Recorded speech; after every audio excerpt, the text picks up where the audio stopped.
5 дней армейской жизни. В Мирнинском районе стартовали ежегодно военно-полевые сборы. Их обязаны пройти все учащиеся 10 классов, имеющие допуск по здоровью. Как освоились школьники в новой роли, расскажут наши коллеги. И развод, ко мне в одну шеренгу становись!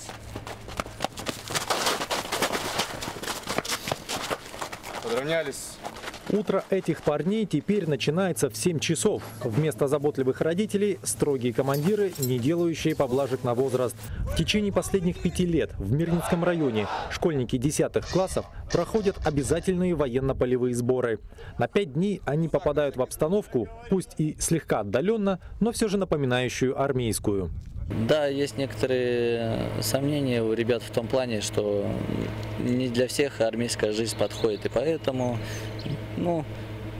есть некие сложности, но ребята быстро привыкают, быстро осваиваются, некоторые даже просятся на второй сезон остаться.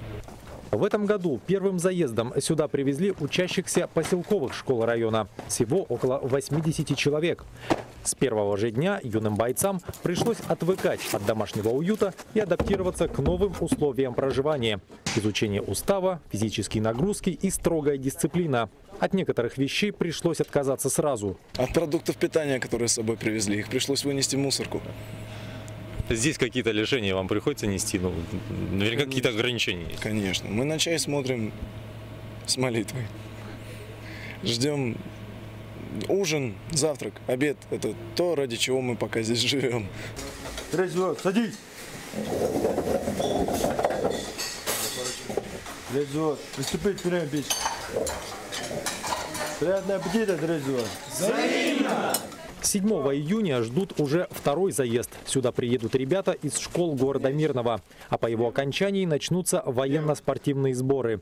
Они будут проходить уже в течение нескольких недель. В отличие от военно-полевых, эти сборы не являются обязательными. И принять участие в них может любой желающий подросток. Главное – иметь хорошее здоровье и желание почувствовать себя новобранцем.